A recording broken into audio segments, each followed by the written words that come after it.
Bienvenue, vous êtes ici à Globe Audio Mastering, qu'on a monté depuis 99 à Bordeaux, avec mon associé qui est Bertrand Reboulot. Au départ, l'aventure a commencé pas dans ce studio, mais on avait un petit studio en bas dans lequel on a commencé à faire tous les groupes locaux. Et puis, de fil en aiguille, la réputation a grandi. Et puis maintenant, on a presque un quart de notre clientèle qui est étrangère. Mais on continue de travailler aussi avec des projets qui sont complètement en développement, un peu comme ce qu'on faisait au départ de Globe Audio. C'est aussi là où c'est le futur de la musique et c'est là où on apprend aussi beaucoup de choses avec les nouvelles générations qui arrivent. Donc, l'idée du mastering, c'est de partir d'un mix, évidemment, le plus abouti possible, en comparant le mix avec le mastering à niveau égal. Alors ça, c'est aussi très important de le faire parce que si on ne le fait pas, le jeu est complètement faussé parce qu'en mastering, on gagne, on va dire 10, 12, des fois 15 dB sur les mix. Donc si on ne fait pas cet ajustement-là,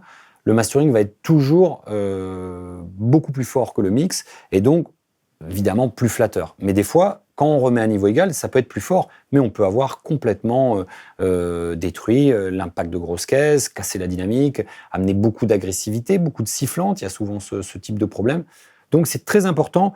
Et ça, quand on se met à niveau égal, on se rend compte que le travail de mastering, même avec un chaînage comme ça assez lourd, finalement, c'est pas toujours si évident de prendre du niveau sans altérer des choses et d'arriver à gagner de la musicalité, de l'ouverture, de la chaleur. Et puis aussi de donner un fichier qui soit vivant et qui ne soit pas complètement écrasé.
Donc aujourd'hui, par rapport au style, moi l'approche ça a été d'essayer de donner aux morceaux ces chances radiophoniques, on va dire, en travaillant la voix, la présence, la chaleur.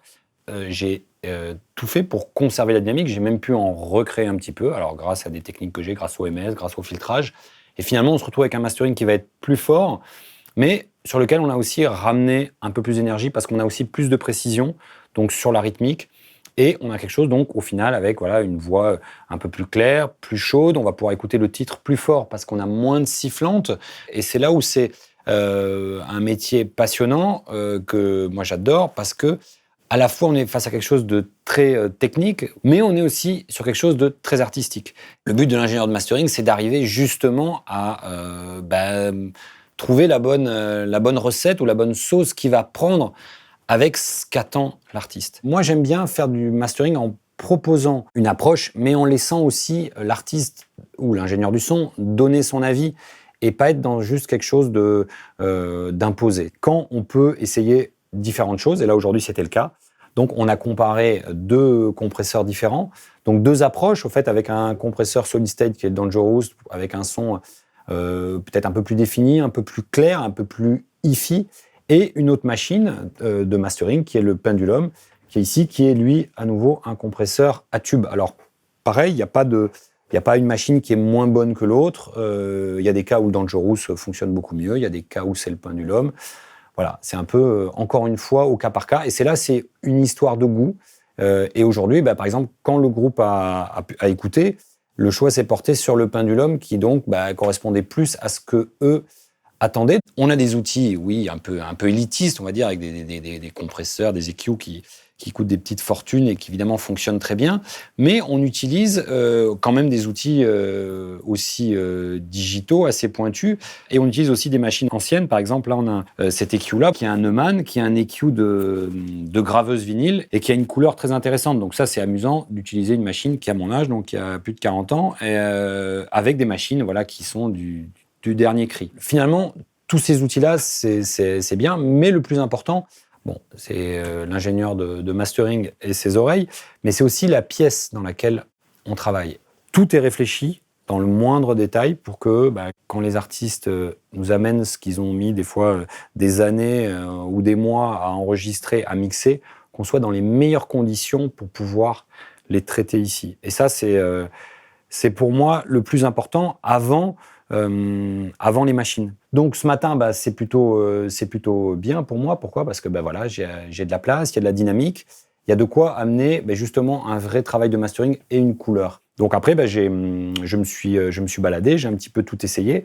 Et au final, donc, j'ai abouti sur un chaînage qui est donc en sortie du Pyramix, je rentre dans un moteur de la M6000. On peut le travailler en MS. Et là, vous voyez, c'est une fonction que j'ai utilisée aujourd'hui. Donc, j'ai mis un de-essing principalement sur la voix féminine, mais aussi, il y avait des petites choses qui étaient un petit peu gênantes sur les cuivres, qui ont été un petit peu corrigées aussi, donc c'est pas aux mêmes fréquences. Donc j'étais à 5,6 kg au centre, et sur le side, j'étais à 4,7 kg. Je sors de cet appareil, donc je suis toujours en digital, je rentre dans l'EQ Vice, dans lequel j'ai fait mes corrections. Donc là, pour info, il y a 6 petits paramétriques. Moi, c'est vrai que souvent, en termes de couleur, je trouve intéressant de faire de l'additif avec l'analogique, et quand il y a du soustractif à faire, c'est vrai que j'aime bien utiliser le digital pour ça, mais bon, pareil, là par exemple, j'ai fait aussi du positif sur le Vice, sur des points d'impact, d'infra, sur le pied. Je sors du Vice, je vais dans un convertisseur qui est en dessous, qui est donc un Lavry Gold, donc qui est un peu la Rolls des convertisseurs. Donc ce convertisseur nous ramène le signal digital en analogique, et je sors du Lavry pour aller attaquer d'abord le TubeTech, donc qui est un compresseur multiband à tube, qui m'a permis de cadrer un petit peu le pied, surtout sur la première partie. Sur la deuxième partie, je l'ai relâché. Et puis un petit peu ce qu'il y a au centre et sur le haut, alors pareil, sur la voix, sur les cuivres.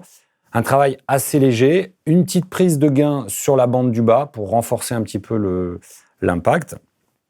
En suivant une autre machine à tube, donc le Manley, qui est un égaliseur qui lui était en stéréo et qui était principalement utilisé sur la voix. Donc là, pareil, 4 bandes d'égalisation qui ont été utilisées.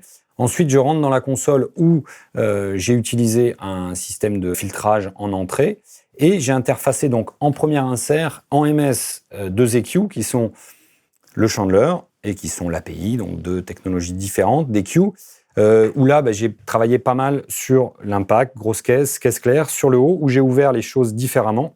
Vu que c'est en MS, les 2x8 bandes d'EQ travaillent différemment, donc sur le centre et la stéréo. Ensuite, il y a une autre machine qui est le TubeTech qui, lui, me permet de rectifier dans des petites proportions les mix.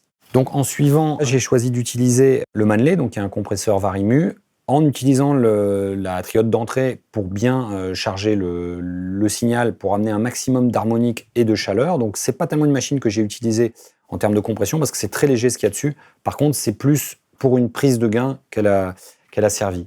En suivant, on est revenu donc dans la console. Là, j'ai utilisé donc le Maselec, le MLA3, qui est un compresseur multiband. Donc, pour affiner un petit peu, puisque là, on commence à arriver vers le niveau de sortie. Donc, pareil, la bande du bas, le médium et puis le haut, avant d'attaquer, on va dire, mon compresseur de sortie. En sortant du pendulum, on a attaqué un autre un convertisseur qui va dans l'autre sens, donc le Lavry, mais qui est donc, lui, l'AD, donc qui va nous amener l'analogique vers le digital. En sortant du Lavry, donc on est revenu dans le monde digital. Là, j'ai interfacé une dernière machine, donc qui est le Vice, qui est un multiband digital qui permet aussi de faire, dans certains cas, du limiting. J'ai utilisé pour pouvoir faire une petite compression dans le bas et une petite compression dans le haut, sur le side. Très léger. Et derrière, sorti en digital. Donc, le fichier est re-recordé dans le Pyramix. Donc, c'est ce qu'on voit à l'écran.